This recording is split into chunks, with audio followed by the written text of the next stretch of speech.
এখন তরকারিতে ঝোল দেওয়া হচ্ছে। আজকে রান্না হবে কার্পু মাছ এবং পটল দিয়ে ঝোল।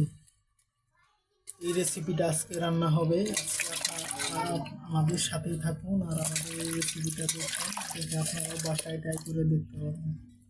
তাহলে চলুন ভিডিওটা শুরু করি। প্রথমে মাছটাকে কেটে ভালো করে কেটে পানি দিয়ে ধুয়ে নিতে হয় এবং তারপরে একটু গরম পানি দিয়ে ধুয়ে নিতে হবে ভালো করে। দেখুন আমরা ধুয়ে নিচ্ছি।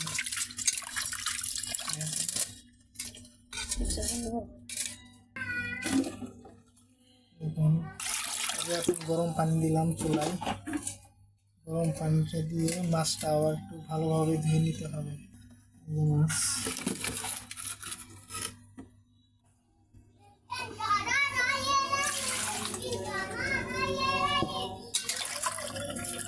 হালকা কুসুম গরম পানি দিয়ে মাছটা ভালোভাবে ধুয়ে নিচ্ছি আমরা রান্না করার জন্য।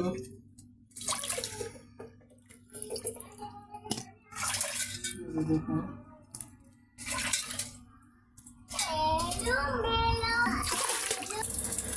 এই যে বন্ধুরা, আমরা মাটির চুলায় আগুন ধরিয়ে দিলাম। এই চুলায় আমরা আজকের রেসিপিটা রান্না করব। কার্পু মাছ এবং পটল দিয়ে ঝোল করে তরকারি, এই রেসিপিটা আজকে এখন এখানে রান্না শুরু করব। আমরা তাওয়াটাকে ভালো করে ধুয়ে নিচ্ছি পানি দিয়ে। মাছটাকে সুন্দর করে ভাজতে হবে। প্রথমে তাওয়াটা চুলায় বসিয়ে দিলাম। দেওয়ার পর এখন মাছটাকে ভাজার জন্য প্রথমে হলুদ মরিচের গুঁড়া দিয়ে দিতে হবে। এই হলুদ মরিচের গুঁড়া হচ্ছে 1 চামচ। এখানে যে লবণ দেওয়া হচ্ছে পরিমাণ মতো। এখন ভালো করে মাখিয়ে নিতে হবে মাছটাকে। মাছটাকে ভালো করে মাখিয়ে এখন ভাজার জন্য আমরা প্রস্তুত করছি। দেখুন কীভাবে মশলাটাকে ভালো ভিতরে দিয়ে রাখতে হবে। তাওয়াতে তেল দিলাম মাছ ভাজার জন্য। যে দেখুন তাওয়া গরম হয়ে গেছে। এখন তেলটা ছড়িয়ে দেওয়া হবে। তারপরে মাছগুলোকে একটু তাওয়ার উপরে দিয়ে দিলাম ভাজার জন্য। দেখুন বন্ধুরা কত সুন্দরভাবে ভাজা হয়ে যাচ্ছে।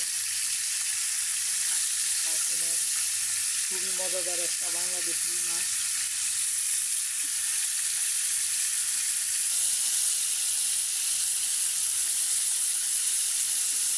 সাথে বল মাছও ভাজছি, বল মাছটা এমনি খাওয়ার জন্য।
দেওয়ার জন্য ইউজ করছি।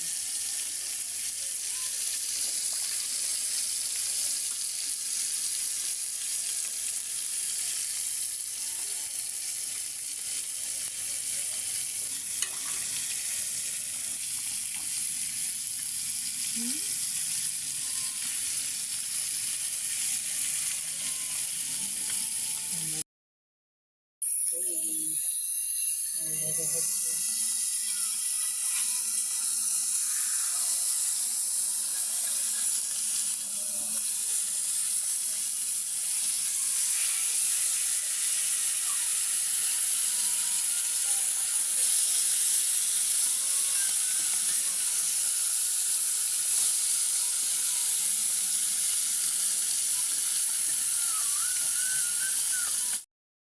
তরকারি রান্না করা হবে। যে কড়াইয়ে তেল ঢেলে দিলাম আমরা, দেখতে পাচ্ছেন স্পেশাল তরকারি কার্পু মাছ এবং পটলের ঝোল। দেওয়া হবে পেঁয়াজ কুচি,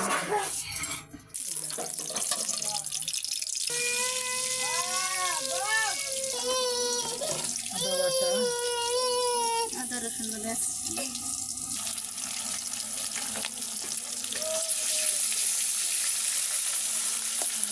খেলাম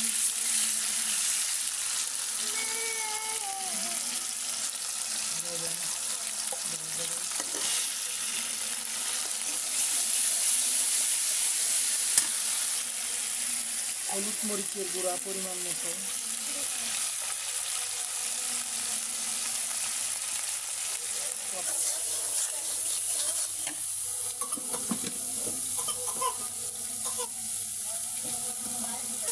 একটু পানি দিয়ে নেবেন মশলাটাকে কষানোর জন্য। এখন পটল আর আলুটা দিয়ে দিতে হবে। এই যে দেখুন দিয়ে দিচ্ছি আমরা।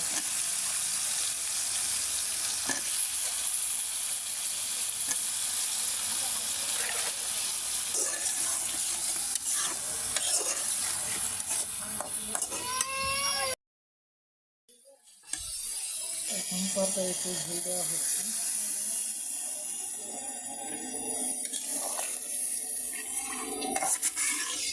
মাছ দিয়ে দেওয়া হচ্ছে, দেখুন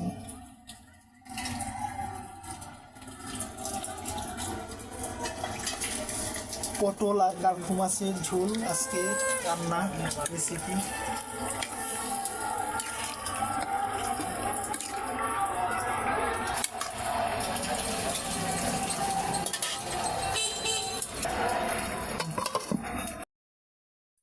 ধনে পাতা দিব এখন তরকারির উপর দিয়ে, যে ধনে পাতা কাটছি দেখুন।